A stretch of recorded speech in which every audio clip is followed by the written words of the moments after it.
આજરોજ આમ આદમી પાર્ટી અને જસદણ શહેર તાલુકા તેમજ દલિત સમાજના આગેવાનો સાથે અમે જે સાંસદ ચાલુ સત્રની અંદર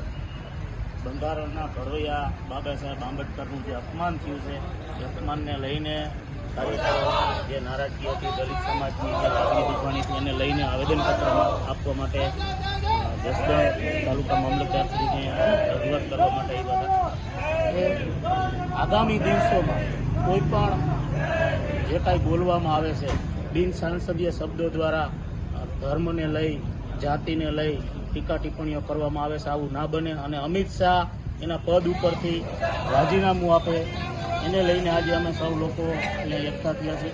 અને દિન પ્રતિદિન જ્યાં આંદોલનો ઉગ્ર બનતા જાય છે તો યોગ્ય જગ્યાએ અમારી રજૂઆત પહોંચે અને નિષ્પક્ષ રીતે જો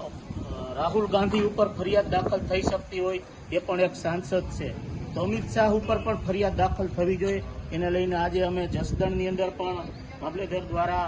2 લોકોની એપ્લિકેશન આપી અને ફરિયાદ દાખલ કરવા માટે આવ્યા છે.